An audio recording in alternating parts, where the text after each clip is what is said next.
This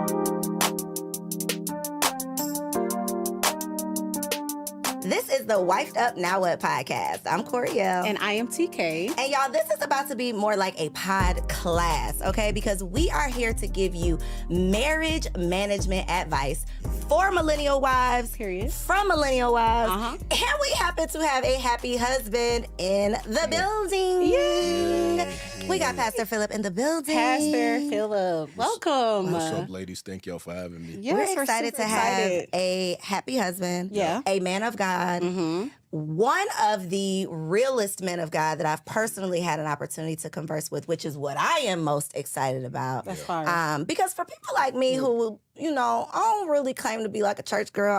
I'm real honest about the fact that I don't know any Bible verses. We talked about that, right? We talked about it. Yeah.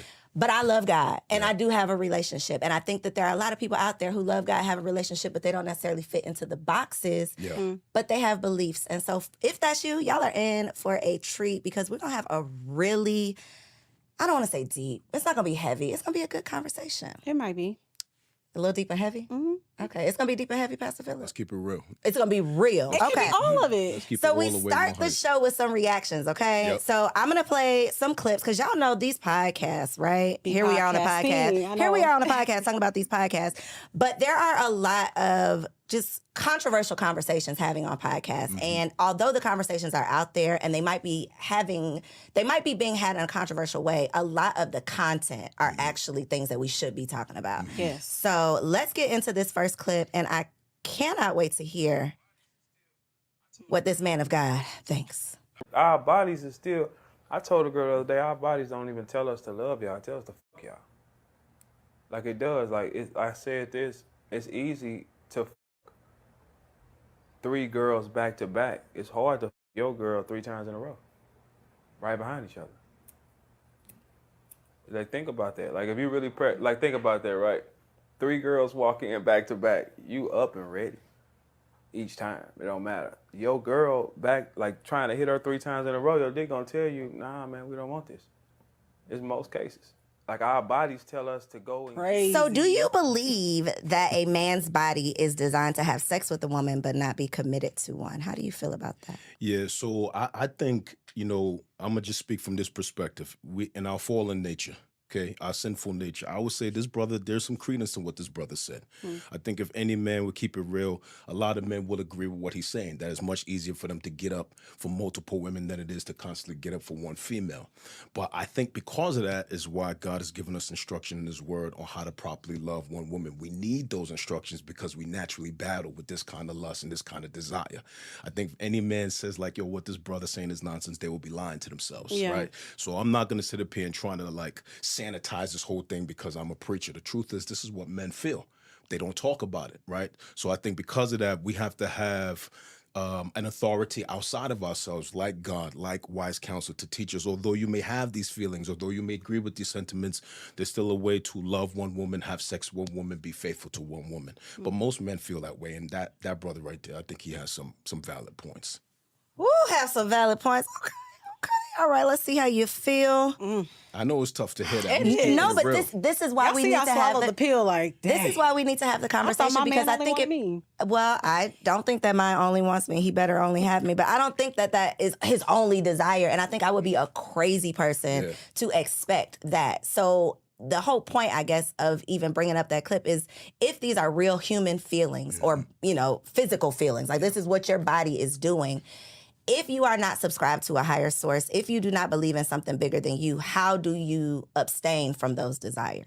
Yeah, so I personally think to abstain from something, it takes 2 things, right? It takes personal character. I think if a person has character, they can abstain from those kind of desires. I'm just going to speak from my own personal experience, right? So, prior to my salvation, prior to coming to know the Lord, I was a wild man, okay? My body count is pretty high. Okay, I'm gonna keep it 100. It might be in the hundreds, to tell you the truth, before I was saved. No, hundreds. Yes, with a plural, right? So I think is if you don't have personal character, if you don't have personal values, it's hard to abstain because I think the natural man has those desires. So I think it's gonna take character to abstain. It's gonna take certain values to abstain. I think the best abstinence for me has been what God has taught me and how to abstain. But men have those desires. For example, in the Old Testament, you see a lot of kings, a lot of men had multiple multiple wives. Let's keep it real. Solomon had 700 wives and 300 concubines. I mean, this man was getting it off. For real, for real. It's not till we get into like the New Testament era where there's more constraint on that kind of behavior, where now we're called to really love one woman, be monogamous with one woman. But the desire is there for most men. We're fallen creatures. If any man say that desire is not there, they're probably lying to themselves. So it takes discipline, okay? It takes discipline, but those desires are there. If those desires was not there, pornography would not be such a, it wouldn't be a multi-billion-dollar industry. Exactly. Now, I'm not saying that's like women are involved in pornography too. Let's keep it real, right? But it's mostly men driving that industry. It would not be a multi-billion-dollar industry if those desires was not there. Okay. I was going to say, he said some words, monogamy and the polygamy and all of that. I was ready Trigger to words, were you triggered? No, I wasn't. Well, I mean, I just had like 6 questions back to back. I think people, well, you brought up who was it, Solomon, who had 700? 700 wives, 300 That's crazy to have that concubines. much sex, first of all. That's a lot of sex for That one is a dude. lot. That's 1,000 women he that banging. thing probably broke. But Yeah. I think that's what people are looking at. Like, okay, well, that's what they did, and God approved of that. Why is that now all of a sudden a thing of monogamy? I think God approved of that for a season, right? I think God approved that for a season. I think for multiple reasons. I think first in the beginning, just to populate the earth.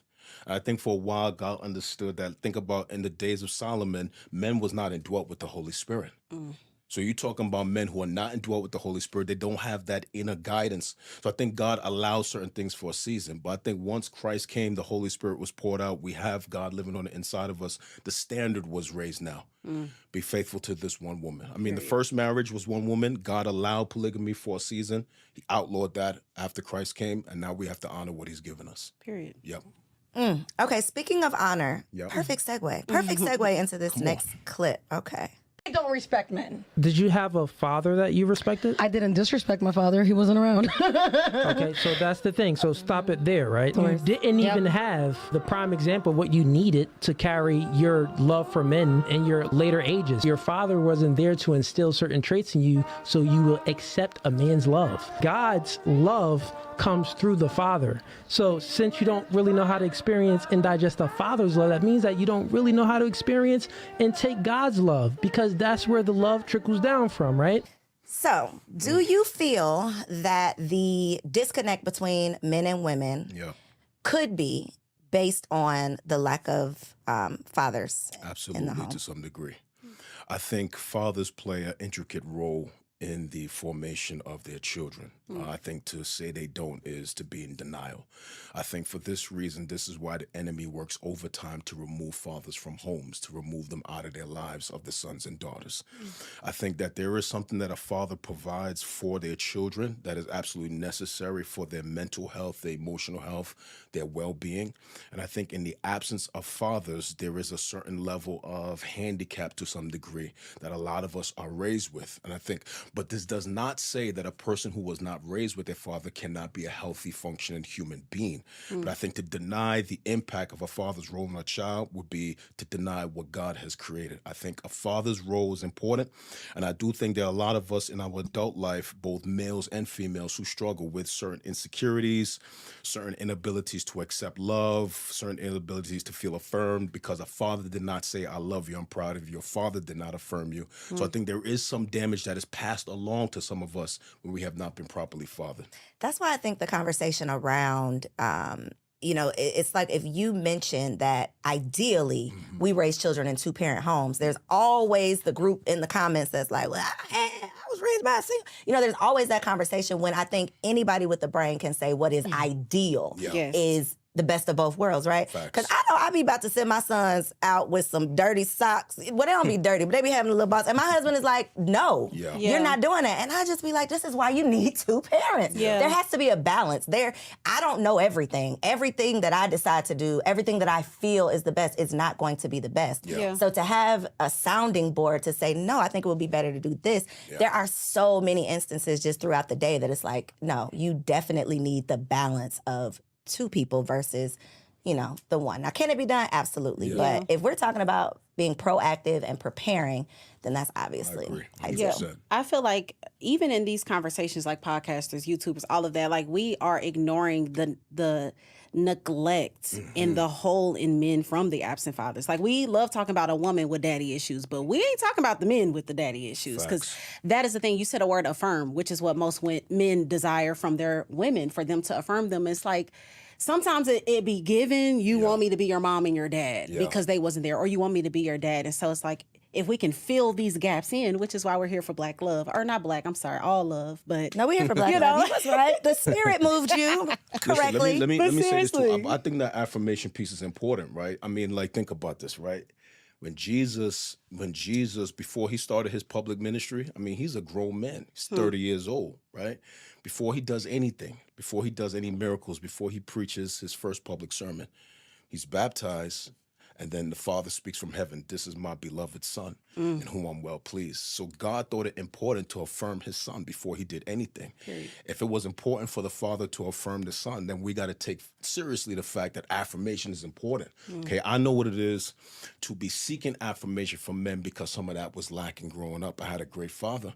I had a great father, but we didn't communicate as much. We didn't talk as much. So they're hearing things like, "I love you," or "I'm proud of you." I didn't grow up with hearing those things. So now you go seeking that in other men. You go seeking that in mentors and coaches and whatever the case may be. So I think the affirmation of a father, the deposit of a father, like you were saying, Corey, two parents, I think there's something two parents bring to a table that helps the health of a child that sometimes is lacking in a single parent home. Not to say a single parent can't raise a good child, but I think there is a deposit that is necessary from both parents to help us be as healthy as possible. Love that. So we're moving into the main topic. Let's do it. This is a topic that I think everybody is upset about in these streets. They do not like the word submission. Curse word. It is literally a curse word to these girls in the street. So I want to ask you, why do you think submission is a curse word to this current culture? And just the thought of surrounding a traditional woman, a woman that's at home, submissive, all the things. Yeah. I think culture has done submission a bad number, right? I think when women in culture hear submission, they think slave, they think you have no rights, they think you have no voice, you have no value, they think doormat, right? Yeah. But biblically speaking, when I hear submission, I think safety. I hear protection. I hear guidance, right? And I will go so far as to say you really don't need submission when you have agreement, right? Submission is only necessary when you don't have agreement. So like we know what the scripture says, wives, submit to your husbands. But then it tells husbands, love your wife as Christ loves the church. So if a husband is loving his wife the way he's supposed to, right, it will be easier for her to submit to him as the head of the home. But think about this, right? There's one steering wheel in a car, one. Right? If both people grab that steering wheel, you're both trying to drive, you're going to get into a crash, right? But as long as the car is flowing, there's no need for two hands to be on that steering wheel. So like, watch, my wife never has to submit to me unless we disagree.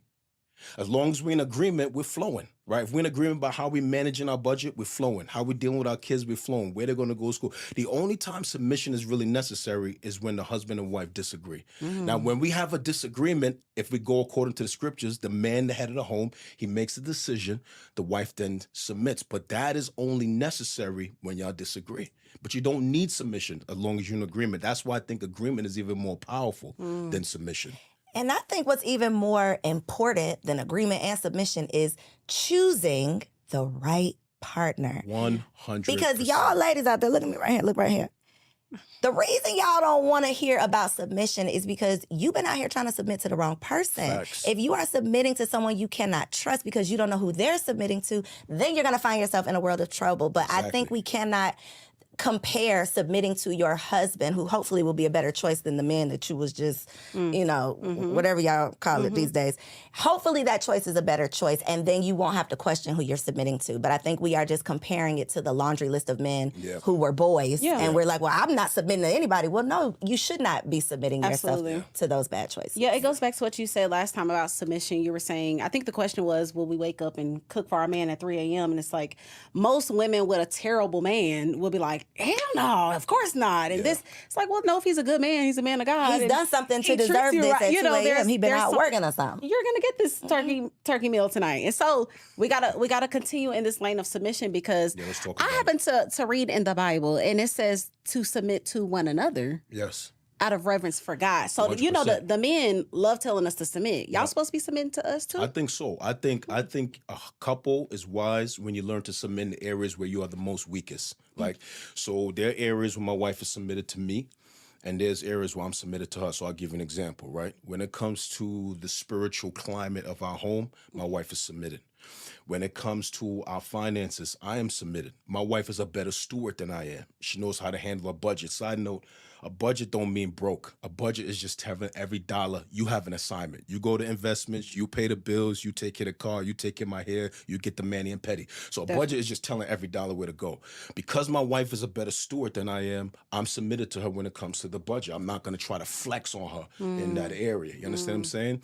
And so I think there needs to be mutual submission. And I think you have to be wise about the areas where you're weak, where your spouse might be smarter than you or wiser than you. If they're smarter or wiser than you and you're not so insecure, you could submit as a man to your wife in a particular area, especially if she's a better leader than you in that area. Jeez. It's only prideful men refuse to do that, and then you cause unnecessary tension in your home, damage in your home that could be avoided if your pride and your ego wasn't so big. That makes sense what I'm saying? Absolutely. Yeah. For sure makes sense. I was going to say, that's the two hands on the steering wheel. That was the best example. That was it. The show was over after that. Yes. And so I want to talk about infidelity. Let's talk about it. It is a big topic in these streets as well, because I don't know. I've been kind of saddened that women are almost expecting men to cheat immediately. Women are literally the whole high value man. He got money. He is of any status.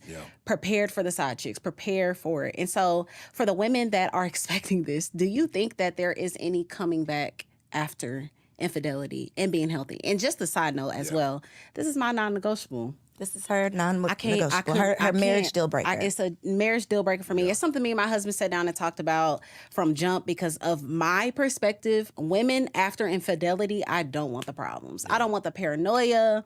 I don't want the insecurity. I don't want you going to Walmart and I'm in the trunk, because where are we going? I'm definitely in the trunk. Like, I'm definitely looking at the maps. And it's like, why do that? And so, I don't know. I want to ask you, do you think that you can actually be healthy after infidelity? So first, I want to affirm how you feel, right? I think if that's your non-negotiable, you have every right to feel that way, and you got a biblical right to feel that way. Period. The scripture gives us a complete out for infidelity, and you could walk away from a man or a woman after infidelity, and God is not going to be mad at you for doing that.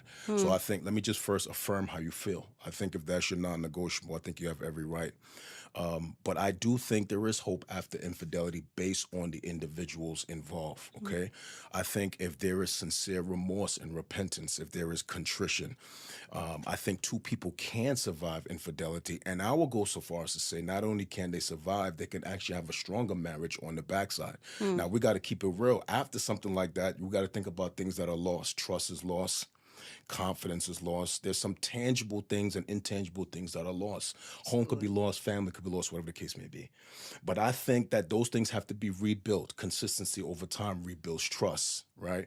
And so I think they can be rebuilt. I think a marriage can be rebuilt and even be stronger on the backside, but it's only based on the maturity of the people involved and whether or not they're submitted to do the work to rebuild that marriage. I know plenty of couples that have survived that and their marriage is stronger on the backside. But I know couples who have not survived that because the parties could not go through something like that. So I think it's like, I don't want to say to each his own. It's based on the individuals, the maturity, the non-negotiables, and whether or not they're ready to do the work to repair what was lost. So do you do like counseling? Like I did counseling for like 7 years. First 7 years of our organization is 11 years old. So for the first 7 years, I did all the counseling. I stopped doing counseling. So I don't do any counseling now because I want to be free when I'm speaking on the pulpit, right? Gotcha. So you know how this go down is like, let's say you counseling somebody, all they dirt come out in a session, and then I happen to be preaching about something that had nothing to do with you, and then I'm talking about stuff, and then it's like I'm airing out your laundry across the pulpit.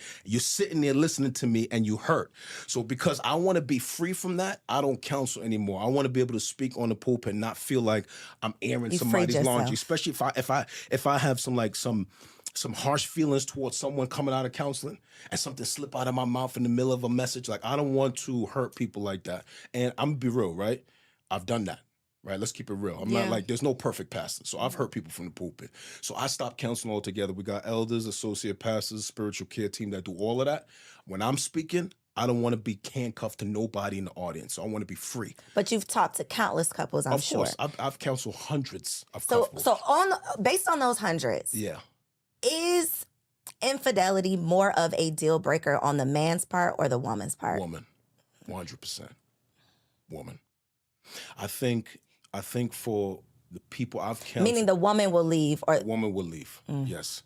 I think, no, you know what? Let me reverse the opposite, right? No, The no, man- no. Let me reverse it. It's a bigger deal breaker for the man. If your woman it's hard, cheats. listen, it's hard for a man to accept the fact somebody ran up in your queen. Like, that's Absolutely. tough for a dude to get over with. You know what I'm Definitely. saying? Like, somebody tapped that besides you. Another penis was in there besides you. It's hard for brothers to get over that. I think women are a little bit more gracious. They might even, look, some women put up 1, twice, 3 times, right? Yeah. So, for example, right, I know a sister, we're not gonna call her name on the podcast. She's popular in Atlanta, right? She's popular in the city. A little infidelity in her marriage, right? 4. Okay, this dude had 4 women, I think, 4 or 5 women. I don't know what it was, from what I've been told. She said, right, look, if he would have just tapped one chick, listen, he got drunk one night, went to the club, tapped one chick, I could probably get over that. 2nd time, 3rd time, 4th time. Crazy. Not only you tapping chicks, but now you got an emotional bond with some of these chicks. You got girlfriends. You know what I'm saying? You got Definitely. girlfriends. You That's got different. whole bulls on the other side. She Yeah. can't get over that. So I think men are less gracious. I think women are more gracious. I think it's hard for men to bounce back from that. So this conversation literally comes up on every single episode because me and TK feel different. And I have to give a disclaimer and look my husband in my eyes every time I say this, because it's not a deal breaker for me, but I have not signed a permission slip either. I just don't think that I would be logical if I believe that until I turn 100 years old, that this man it's just going to be me for the rest of I don't know that. And I'm okay with saying I just don't know that. But my question or concern is that it always seems like it's not negotiable on the other side. You know, if a woman steps out, if a woman slips up, I don't know how that would be possible. It's not negotiable. But I do think it comes down to whether or not it's habitual. Yeah. Because if you have a drunk Vegas night, that is something totally different than you have a girlfriend that you are dating. And you know, like it's a different conversation. Can I say something about this? Let me say something about this, right? I think it's important for us when people fall, or when they make those kind of mistakes, you got to look at where the person was in that moment, and you got to look at the person's character, right? So let's talk about a man we all know had a fall. Let's talk about King David, right? This dude. You know, I don't know King David that well, but go ahead. So King David is a young dude. He becomes a warrior, becomes a psalmist. He writes songs, becomes a king. He's the man, right? Got wives, doing his thing. One day he's up on the roof of his crib. He see this dope chick down. She's taking a bath. She's butt naked. Body's dope. She's married. He sends his people like, yo, bring her to the crib. Bangs her, gets her pregnant, kills her husband, right? Then tries to cover up the whole thing. God sends a prophet to this man, tell him a story, implicates him in the story. He comes out, he confesses, he repents. He writes a psalm about his repentance, Psalm 51, right? Now, here's the thing. In the New Testament, Jesus calls himself a son of David. The Bible says that David is a man after God's own heart. So although David commits adultery and kills a dude, God calls him a man after my own heart. This is very important because when people make mistakes, we can't just look at the mistake solely. I believe you got to look at the character of the person and the heart of the person. Where were they when that happened? Were they dealing with depression? Was they pushed to the brink? Was the marriage tough? So I think when a person messes up, I think we are wise to not only look at the incident, but the character and the heart of the person. Was their motive to be malicious, or was they just in a place of vulnerability and weakness? You understand what I'm saying? And so David bounced back from that. God calls him a man after my own heart. Now, somebody may not be able to bounce back from that, but what I'm saying is I've counseled enough drama to know that when people make mistakes, you have to look at the character and the motive of the person. I just don't believe you throw people away because they make a mistake. Do you think that you could look at the character of your wife if she made a mistake? I would have to. because I think that my wife has been patient with me and has forgiven me for so much. I put my wife through a lot. First 5 years of our marriage was terrible. We threatened each other with divorce. I was not a good dude. I was very selfish. So I think if my wife made that mistake, obviously I would be devastated. You know, I'm not even sure if I'm sitting here what it would take for me to get over something like that. But I feel like for all that she has forgiven me, I would have to give her another chance. I would be unfair to not give her another chance. That's a level of grace that I don't have. Because there's so many steps before you actually, and this might be an immature response. I haven't lived a lot of life. I'm not even 30 yet. But I gotta say that every week. Because I feel like maybe that's what's immature about. Like, because I feel like there's so many steps before the penis is inside of a vagina. Unless you're smashing prostitutes. Like, there has to be a built of some type of emotional something. I know you were saying Vegas Wild Night. So maybe that is different. But then it's like, who were you around? And why were you around some dudes that even let you move that way as a, in my case, man of God? I understand what you're saying, especially if like a dude develops an emotional attraction for a woman and then bangs. It's like, I think that's harder to get over. Definitely. But like a Vegas you night, like this lady. You know what I'm saying? Like a Vegas night, he had some Patron. The marriage was rough before he got there. We was arguing before you went. Arguing before we got there. He feels hurt, or she emasculated him before we got there. And now he's vulnerable. He's drunk. He's feeling that Patron. Somebody sits down next to him at the bar having a conversation. She speaks to him in a way the wife don't talk to him. He feels weak. They go for a walk. They on the beach banging. He gets up with regret the next day. Now I'm creating a real hypothetical, right? That part, the lady is saying something that this wife hasn't said in years. Yes, that leads to more cheating. Definitely. 100%. That part. You know what I'm saying? So I think there's two types of infidelity. There is infidelity that is preceded by an emotional attraction, a mental attraction. I think that's difficult to get over. Yes. But there is another type of infidelity that is momentary. It is like I was vulnerable, I was weak, I was drunk, I was high, whatever the case may be. I was not in my right mind. My loins trapped my logic, and I messed up that Don't night. try to use that line, fellas. My loins trapped my logic. Yes, this is not the setup for y'all to say. Give your boy credit, right? You know, Don't get him no my lines. loins trapped my Don't logic. get him no lines, You know what I mean? Pastor Phillip. Bars. TK got bars. I'm learning this from TK. TK got bars. Y'all do not write that down, learning from please. TK, It was my loins. No, sir. My Get loins out. trapped my logic. Get out of here. We're trying to have bars like TK. Yeah, that's funny. But that makes sense what I'm saying? No, It's it makes a lot of sense. And that's such a mature answer. But I still think it's a lot of Hold steps. on, but let me say something to you. You think you don't have that grace, but you never know what's in you in that circumstance. That is why my answer is what it is, because I don't want to be the fool sitting up here. I didn't say all this stuff, and then life happens. You never know what's in Life you. happens. So It just You'll will be make my amazed. You'll stomach be turn. amazed at how a circumstance pulls grace out of you. You didn't even know what's there. For sure. I definitely agree with that. It's just, I'm crazy, y'all. I will go to jail. Okay. And I have bail. Oh, sure do. Get out quick. So I want to ask this question. I feel like men are complaining about their wives being boring in the bedroom. Ooh, switch it up real quick. Sorry, TK. I just had to throw it out there because they was throwing it back, they were swallowing, they were doing all the things before they got married, and now it's just side booty and missionary. So I want to ask, do you think that women, Corey, I be clutching my pearls every week, baby. Okay, go ahead. Go ahead. I want to ask you seriously, do you think that women are becoming boring in the bedroom once they get married? And do you think that's some of the reasons why men are cheating? I'll say yes. I think I've seen, this is anecdotal data, right? I think there's a lot of times couples get married, they be married for a number of years, they start taking each other for granted. You take for granted that you sleep next to this person, y'all come home every day, so you stop doing the things you used to do. You got the bonnet on every night, you got the big robes, you don't wear nothing tight anymore around the crib. I do still want to walk up and smack that thing at the kitchen sink, you know what I'm saying? So I think when you start taking your mate for granted, I think it's easy for sex to get boring, for the marriage to get boring, or whatever the case may be. Now peep this, right?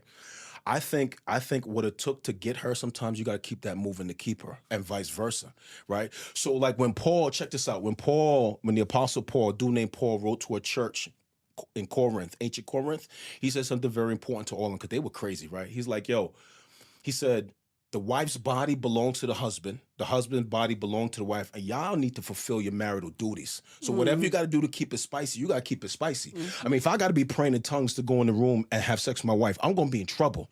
So I think you got to do what's necessary to keep the thing spicy. Now, if you don't believe that, that's on you. I think you got to do what you got to do to keep it spicy. Yeah. I don't think it should get boring. Try a new position. Try something different. Come home with some new lingerie. But I think you got to do what listen, you got to, look, Paul said, fulfill your marital duties. Right. Whatever that is in context, you got to do that. Yeah. Speaking of marital duties, do you think that it is healthy to have an expectation of gender roles in marriage? Gender roles in marriage. You're not gonna like my answer. I might. So I'm gonna say something that is gonna sound sexist. I'm not a misogynist. You might not like Not this the answer. disclaimer. Yo, I gotta Okay. get a disclaimer, yo. I gotta get a disclaimer. All right, listen to me carefully, right? Yo, God created a man. He created an environment and put the man in the environment. He gave the man instructions on how to work the environment. He gave the man everything he needed in that environment. And then he said, it's not good for this dude to be alone. I'm going to make for him a helper. And he creates a woman to help a man. Now, pause. You know what you see right there? Complementary roles. Men and women got equal worth and value, but God gave them complementary roles. And then it's expanded upon in the New Testament. Paul gives different instructions to husbands than he gives to wives. If you pick up on the nuance, he's trying to say, y'all have equal worth and value, but you have complementary roles that complement one another. And when they function properly, you feel good in your marriage. When they're not functioning, you feel tension in your marriage. So it's like a car, right? Like, okay, some of us know what it is to drive cars that are like it's out of alignment. The car, you ran a pothole, the car's out of alignment, right? You know what this feels like. You're driving and it's pulling to the left or pulling to the right. Now, you could keep driving that car if you want to. You're going to wear down your tires and eventually the tires are going to pop. You're going to get into an accident. So I feel like when husbands and wives or couples are out of their roles, it's like driving a car that needs an alignment. You're going to feel the tension. You want me to give you proof? Take a wife that tries to constantly emasculate her husband, dominate him, call him out his name, tear him down, crush him down. She going to feel tension in that marriage. Go the opposite way. Take a husband that tries to dominate his wife, control her, abuse her, mistreat her. They're going to feel tension in that marriage. But if he loves his wife like Christ loves the church, if she's submissive, if you do all the complementary things, you're going to feel more harmonious marriage instead of the tension. So yes, you do have different roles. They are complementary. And when you function in them, the marriage is going to function much better. Are you saying that they're defined? That's what I was going to say. Are there defined roles? Or are you just saying we complement one creating another? them? So the roles are nuanced. I think you have to be in agreement about what they are, but there are some instructions that God gives men and some instructions that God gives women that are different, which shows that we have complementary roles. Does that show up in like the protector provider versus nurturer? Yes. Got you. Yes. Okay. Hey, yo, I know as I'm saying this, I know people not gonna like that. Yeah, I already know get y'all off gonna right get now, but DMs. Ladies ain't gonna like that. I already know there's gonna be all kind of DMs off of that, but will it's be biblical okay. wisdom, yo. I'm Yeah. just telling y'all, You it's can't biblical deny the wisdom. truth. The question was gender roles, right? Mm-hmm. Okay. Yeah. I mean, because it's like that's like saying, okay, the gender roles. Who take out the trash? Who gonna do the Right, dishes? right, Who right. gonna And see, when get you the baby start at night? naming things like that, It's like, then that's it not for starts me. making sense because I am not touching the trash. Right. So how can I complain that you also have an expectation of me? I think y'all got to be in agreement about who does what and what your roles are. You got to be in agreement. Like, let's say you got a wife, she has a green thumb, and the dude don't. If he's cool with her cutting grass, that's on them. I'm not gonna have my wife cutting grass. I'm gonna take care of that right now. I pay a dude to do that. Somebody gonna take care of it. It's Somebody gonna gonna get take care of taken the house, care of. right? You know what I'm saying? So I don't do laundry. My wife do laundry. Okay, you know. So I just think you got to be in agreement about what the roles are. And if there's tension there, y'all got to talk about that. You got to have communication. Yeah. But the roles got to be defined by the people involved in the marriage. Got you. So TK we don't have like, a. you don't like that, TK? TK don't like She's like, that, yo. because you don't feel like there are things in your household that are like your things. Outside of cooking, That's the only thing. Well, that's the thing, though. I'm just So saying you there's feel like something that you feel like is you your and Namdi thing. don't have no defined roles. he will wash dishes. I'll wash them. Yeah. Literally, So do the I. only I do thing that he's dishes. not doing. Like, I have taken out the trash. So all the My ladies wife is will taking out surprise. the trash? I mean, I'm like, I stay home. I homeschool my kids. I'm not gonna wait for you all the time to get this pal out. So I'll just throw it in. I mean, it's like 3 times a year, but you know, But it gets done. it still get done. So I don't know. I think I question think God. a Like, lot- did God define a man to be this? And the woman that, because even the conversation of beta males and all of this, like, okay, you said that your wife is good with finances. Well, in some cases, a woman would think that should be the man leading our the financial whatever highway in our relationship. So do you think that there are God defined, like, no, there's no negotiating if Who a does this man and who does that? should a man be That's doing good. No, something that's good. specific No, and a that's woman good. should be doing That's a good something question. specific? So I think there are some defined roles in the Okay. scriptures that are clear, and the rest of it, most of it is nuance. Let us know. So, for example, when God says to a man, God says in his word, the man is the head of the home. that is a clearly defined role. That's there in the New Testament. That role is a hard defined role. So I think there are roles in the scriptures that are hard defined for men. For example, God, I know you're not going to like this, right? God, in his word, in the New Testament, Paul calls women the weaker vessel. So tells men not to deal with them so harshly.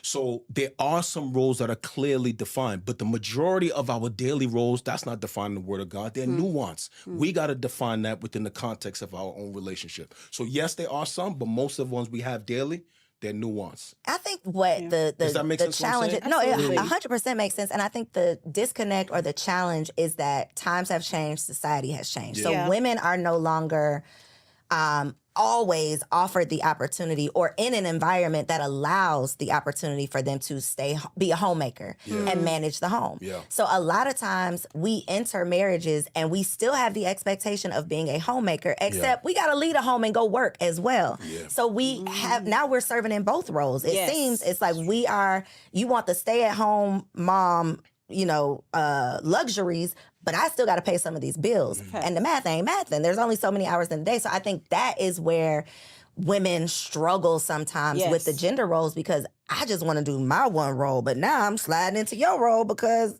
I thought the man was bringing home the bacon. And just to say, like, that's literally my life right now. Like, I've been a stay-at-home mom now for 9 years. Yeah, have we been together? Yeah, so for 9 years, and I'm now getting away from home more and more and more. I'm getting booked more. I'm doing more.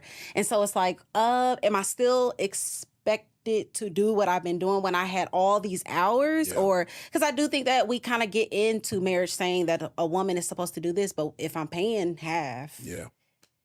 So I think my wife was a stay-at-home mom for 10 years. Yeah. During that time, I worked 2 jobs, sometimes 3 jobs. The reason I let her do that is because she wanted to be home with our children. She wanted to be the primary person with them during the day. That was her personal conviction. Yeah. So I did what I had to do to allow her that. It was difficult, yo. I'm talking about during them years, beans and rice. Kids got holes in their shoes. We were poor, right? We were dirt. We couldn't even afford nothing. We didn't go out to eat, no movies, none of that. Those were tough years.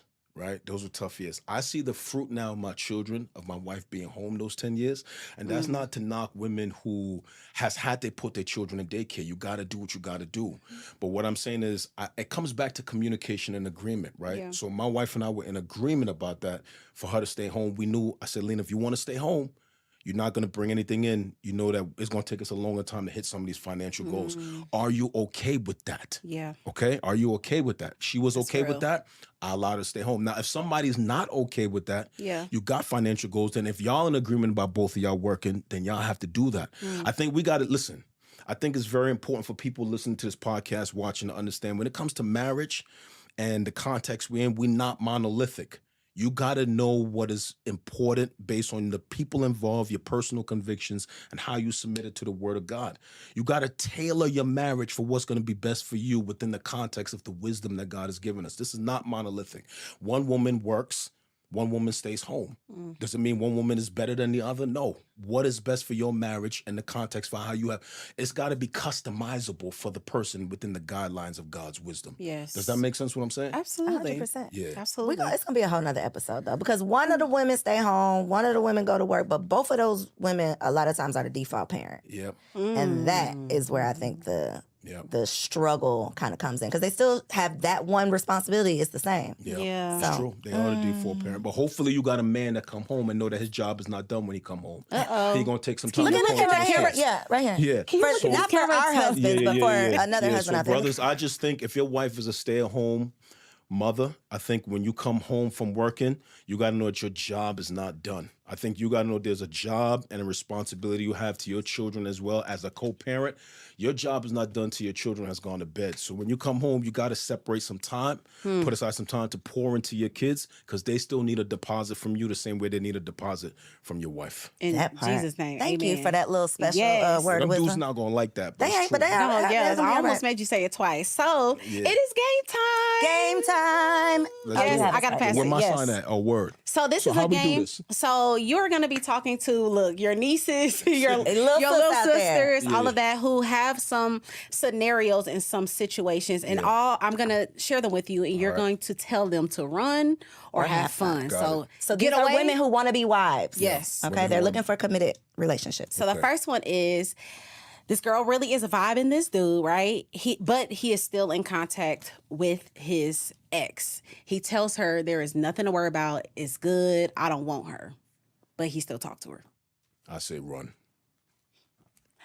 Really, Coriel? Yeah, I say. Still in contact? Like, hello, Sarah, how They're you been just- doing? Yeah, I say run. Let the guest answer. Yeah, no, I say run only because I think that back door's still open. There's a lot of temptation with that back door. I think if she wants him to walk away from that back door and he's unwilling to do that, I think that's problematic. If she's okay with that back door, like, okay, y'all could be friends, then that's different. But Yeah. I think 9 times out of 10, I say run. Yeah. Yeah, I just need more details. You know, what if it's an ex from like high school or something? I don't care about that. Did they See, but- smash? If y'all had sex, it's a no automatic. But this is what I'm saying, Corey. If the spouse is cool with it, like, yo, y'all friends is cool, she married, we married, it's all good, then that's But yeah, different. no, But if that's I have true. a problem and you don't care that I have That's a what I'm problem, saying. then it's a If you got problem. a problem, you don't care that I have a problem, I say you Then gotta it's an run. issue. That's no, the issue. agree. Okay, what about a man who wants to go 50-50 on a first date? Should you run or have fun? You want me to be, yeah, my daughters, I say run. What about your son? Oh, you said run too? I said run. For my son, run. Nah, he need to pick up that bill. Okay. And for my daughters, she need to pick up that bill. I want the man to pick up that bill, period, yo. Period. I may be old school. I say pick up the bill, yo. You Yeah. said have fun though. I definitely said have fun. I think there is, especially in this culture, you just have to be really, really careful because it's a culture of I'm gonna take you out on a fancy date and I'm absolutely expecting sex after this. So you're not gonna pay for me. You're just not. Let me go ahead and let you know that this is because I view dating as interviewing. Yeah. This is not what y'all think this culture is, and so I feel like there's a pressure also. that. A lot expectation? of a lot of women are feeling that pressure of like, oh my God, I'm at this 5-star restaurant. This man pulled up in a limousine. This nigga done bought me a bag. Like, okay, let me go ahead and give you some. And like literally get pressured into doing that. So I feel like a safeguard is like, I got it because I'm interviewing you just like you're interviewing me. Yeah. That's a great perspective. That's a good perspective. For sure. But I'm not having sex with you if I don't want to have sex with you. Some women are. There's like so much between like the restaurant Yeah, and the the car. house. Yeah. You know, like I'm not feeling pressure. I don't care what you done did. Yeah, I ain't facts. obligated to give you anything. Facts. So I don't feel pressure in that way. And I think a lot of times having conversation before you get to the date will reveal a lot of that. Yeah. Because you know men who are mentioning sex, you trying to talk freaky and you don't even know Me. my last name and you're Nothing. trying to mention sex. So I think you can get those vibes. And I'm not going on a date with you because I don't want a free dinner.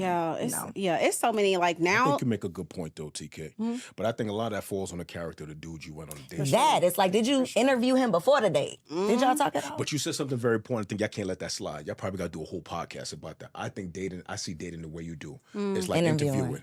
I think dating is the process of determining if somebody's a good life partner. Yeah. You got to have some kind of destination. Yeah. If there's no destination, there's no assessment, then what are we really doing? Or we've been Yeah. dating for 20 years. With no intention. With no ring. Yeah. Like, yo, you crazy. That's real wild. Crazy. I feel like I'm just different in that aspect, period. Because I also believe in women paying for, like, even women approaching men. Like, a lot of women have even the concept of, like, he's gonna come to my doorstep. Girl, you better get in these streets, get to the events, and go up to him and say, "Hey, would you like to go have some Advertising, some not coffee?" selling. Yeah, ain't nothing wrong Yes. with that. Yeah. So I don't know. I'm ain't because nothing wrong I with think that. I think my husband would say that I. Who hollered at who? Did Namdi holler at you or you hollered at him? Ask Namdi that question. And since he's not here, let me represent him, okay? Because TK definitely hollered at him. I according to definitely position myself To be hollered at? advertising. to let advertising to let it be known, like, yeah, I'm interested. I'm interested. It's a thing, and I was the nigga in the relationship. It's I'm all right. balling out. Yo, Here's it's some all new right. shirts. Ruth did Here's some that. shoes. I mean, she was under that dude blanket. Yeah. Like, yo, I'm here. Oh, for sure. Come on, For right? sure Ruth slipped in was. under the You see his blanket. Like, yo, style? throw this joint over me, right? Like, she slipped it right under the sheets. She Like, yo, I'm did. here. Yeah, So it's all right. yeah. It's So all that's right. but that's me though. That's all right. I'm That's a not- whole nother episode. That's all It right. really is That's a whole because nother I episode. think that's what's keeping a lot of women singles. Like, y'all be afraid to talk to men, and y'all be afraid to like slide in DMs. I slid in my man's DM. I got his number. Oh, you were Come on. serious. I mean, it wasn't even just serious. It was just like, you better see what's up quickly. Yo, really quickly, I think we see both in the scriptures, right? We see Hmm. women who was ran up on, but Ruth went underneath that dude's sheet. Was like, yo, mean- I'm here. Like, I mean, you guys don't sanitize the scriptures, right? She slipped in under his sheets. Yo, throw that joint over me. I'm Yeah. right here at your feet. So That's she it. slipped in on him. Period. But then we have other dudes who ran up on their wives. And Yeah, so yeah, I yeah. think it's both. I think it's hard for women to even bring that to their being, because it's like, you are supposed to pursue me, but I don't even think it's a pursuit. I think it's a position. It's a position. It's making yourself available. Yes. Myself. Yeah. Okay, That's a whole nother episode. it really is. Yeah, Okay, yeah, so yeah. the next one, they have been together for years. They lived together years, plural. Yes. And this Negro ain't proposed yet. That's a no-brainer. Get out Yeah, I of think there. we're definitely all in that's agreement wrong. on Yeah, that you for gotta sure. Get out of there. Yeah. I feel like you are enabling him, and that you are not giving him no incentive to put a ring on that. I think you got to get out of there. I wouldn't want my daughter in that circumstance. Facts. Is there a reasonable timeline?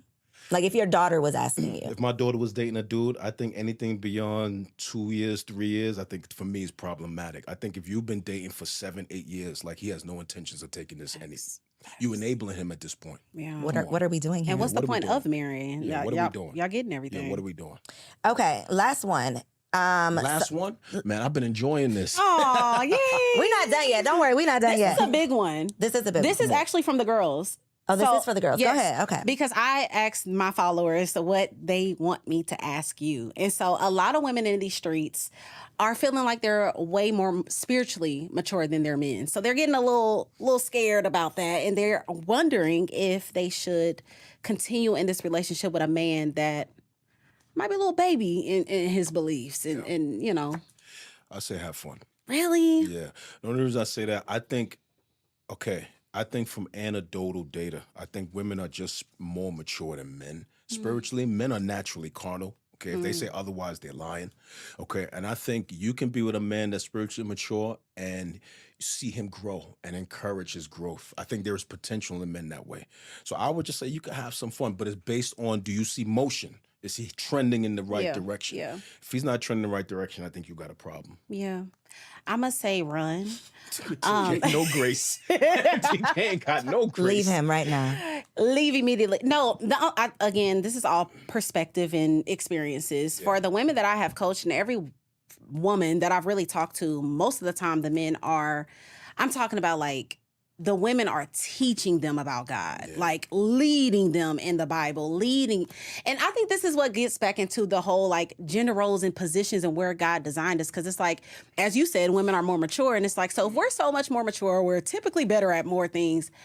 It's giving. What is it giving? What are y'all doing? But I've seen both. So you know what I do. Right? Yeah. And I've counseled people. I've seen women be with dudes who are spiritually mature who now are leading ministries and pastoring churches. And I see women get with dudes who are spiritually mature who are now suffering, headed for divorce. So I've seen both. Yeah. I think it's all about motion. If somebody's trending in the right direction, I think it could work. If you see they're not trending in the right direction, I think it's problematic. Yeah, I'm like, how long it take? And I'm the baby. And I'm a spiritual, I'm growing and learning and evolving constantly. And thankfully, my husband, we're on the same page. We're our path, we're going in the same direction. But I don't think that would necessarily be a reason to give up on someone, considering how they are. Are they open to it, or are they like, no, I'm an atheist? I think there's a conversation. It's like, teach me something. Maybe I just don't know. Yeah, I think of scenarios like a woman that has been abstaining. She's really taking her walk with the Lord seriously. She hasn't had sex. She ain't watching porn. Okay, now, no, that's different. But we got to talk about the levels of spiritual maturity. And this man is out here bad. He's most likely tempting you to have sex with him, still at the club. See, that scenario, I say run in that scenario. But he goes to church. He's trying. He's just like getting rid. Y'all know, like the beginning days of when we come to Christ, like we're still struggling, still kind of letting go of the pills and the drugs and all of that. But you got this woman who was abstinent. She held herself down. And I got this kid almost that, is still kind of. Yeah. But he loves the Lord. So in those circumstances, 9 out of 10, I haven't seen those work. As I say, they can't work. So I think if that's the case, you might need to run. Yeah. But I think if there's motion, if he's really trying, I think you could have a little bit of fun with that. I agree. Okay, so we need details. You ready to get spicy? I am. So this is TK's favorite segment. Spicy. So today I decided to go all the way in because I feel like I've been talking about emotional with the pastor, y'all. She wanted to go in with the pastor. Let's keep it I feel like 100. I have been talking about emotional things, routines, all of the stuff, but we got to dive into actual sex talk. So today we're going to be talking about vulnerability is the key to deeper intimacy. Come on. Come on. TK You know I got be bars. rhyming, so you know what's good. TK got So bars. a few weeks ago, I quoted the prophetess, Amber Rose. I know y'all probably gonna beat me up, but yes, I know she's wild. No, she's not a prophet, y'all. It's a joke. But she set some bars about the reason why she is the best in bed is because she is not afraid of being ugly. And this is something that stood out to me because I feel like most women aren't their freakiest self, aren't all of these things because they're like, what is this boob doing? What is this stomach doing? What is that doing? So we want to grow in our comfortability with our husbands. And the fire thing about growing in our vulnerability with our husbands is you can be introduced to some kinks. Okay, kinks. Some things that you might have not known. You know, you was doing the same thing and I was like, oh, wow, I actually like rope play or I actually like fill in the blank. And so how can we get to the wildest, freakiest sex with our husbands? So I came up with this little thing. I'm really excited. Coriel, I want you to do this too. We're going to text each other this week. You ready? Look, hey, hubby. I'll be telling him, do not watch. I'm not doing it. Go ahead, TK. Sorry. So we have sex jar. I know, I love her so much during the segment. Sex jar, sex drawer, and sex team. Let's break it down. Okay. So I want everybody, every lady that is watching right now, do yourself a favor. We're going to go to the thrift store. We're going to go to Target, Walmart, Amazon. They sell mason jars. We are going to get these jars, and then we're going to slide over. I don't know what Georgia's sex stores are called, but we're going to slide over to the sex store. And we are going to get some position cards. We're going to get these position cards, and we're going to put them in the sex jar. Now, here's the gag. Your husband is going to pull out the position card every other week. And he's going to choose what y'all do that is new. And the reason why I think this is so important, again, some of us are just not educated on positions. We think that there's 3, and there's like 300. So we want to get moving and vulnerable because, again, you never know the heights of intimacy that you can reach by trying new things. So we're going to get the sex jar. Then we're going to get a sex drawer. Now, if you got kids, you might want to put a lock on it because this drawer is going to involve your lingerie. This is going to involve your toys, your edible lubricants, all of the things. We just want a drawer that is dedicated to sex. Freaky, nasty sex, mask, ropes, handcuffs, all of the things. And again, throw your 12 a play in there. treasure chest. Throw your 12 play in there. Wow. Come on, we gonna put all of it in there, and we are going to let, again, your husband pull out whatever he wants. And you're going to do that, whether that's the toy, the lubricant, the mask, the rope, the handcuffs, you name it. And lastly, this is for the ladies that get a little awkward when it comes to talking that talk. You need to know how to talk the talk, and that is sexting. Getting comfortable with telling your partner exactly in detail how you enjoyed them the night before. We are breaking down in details. I love when you X, Y, and Z. I cannot wait to experience that climax with you again. So I think that one thing that women do is we get a little awkward about it. So after we get done, it's like, oh, don't talk about how I gave you head. I don't want to hear that. Girl, let that man tell you how you gave him sloppy toppy. And like, we going to go into details about that. Let me know how I could do it again. And you never know, it can happen right there on the spot because he might get turned on just by talking about it. So you want to get comfortable with talking that talk. This is subjective to all couples though. That's my wifey, keep it spicy. Sex jar, sex drawer, and sex team. Comment down below if you're going to do these things. It's going to change your life. Habanero. Okay, really spicy. Last week I said do it in the mirror. You wasn't even tripping off of that. No, but this the drawer, the jar, my life. What you're setting me up for is failure. I cannot wait to hear how this goes for you. I'll text you and let you know. You will. Okay, so Pastor Philip, our last segment is called Wifey for Lifey because again, we're trying to be wifey for lifey. Yeah. So advice to a young sister, just me. Give me some advice because it's me. Shoot me. A woman in her first, first 3. Compared to me. In your first 3 years of marriage. Yes. What's your advice to a woman in her first 3 years of marriage who wants to be wifey for lifey? Yes. Yeah, I think most marriages end in the first 5 years. So I think that's the time you really got to work on your marriage. I think there's some things that are critically important for marriage to be successful, especially in the first 5 years. I think you got to work on agreement. I think you have to have strong communication, and you got to have some honesty. So I would say to a wife, a young woman watching this, how is your communication? How are you talking to your husband? Are you telling him your needs, your desires, your wants? Are you telling him where he needs to do better, where he's hurting you, offending you? I think you got to communicate. Are you trending towards agreement? Are y'all trying to find unity in some of the decisions that y'all are making? And are you doing your part to be the best wife you can be, regardless of the kind of husband that he is. If you're just reactionary, I'm going to be a good wife only if he's a good husband, I think you're headed for trouble. I think you got to make a decision within yourself that I'm going to be a good wife no matter what, because your character. And I think that's one of the best ways to make sure you're doing good in the first couple of years of your marriage. Don't let it be reactionary. You do what's right because your character says it's right, regardless of what that other person is doing. Whew. It's That's tough. deep. So, Pastor Philip, for the people here in ATL that want to come check you out, look in that camera right there and let them know how can they come sit with the realest pastor in the city? Come on. PhilipAnthonyMitchell.com, 2819church.org. We gather in the city. Come check us out. Pull up on us. I think you're going to enjoy what we're doing there. Yes. Y'all, was this bomb or was this bomb? We know it was bomb, but go ahead and leave us a 5-star review just to confirm that you got something from this conversation. Don't just keep it to yourself. Make sure you like, comment, subscribe, share this episode with a friend. And if you are listening on Apple or Spotify or wherever you listen to your favorite podcast, make sure you leave your girls a 5-star review. Yeah, do that for them. See you on the next episode. Bye, y'all.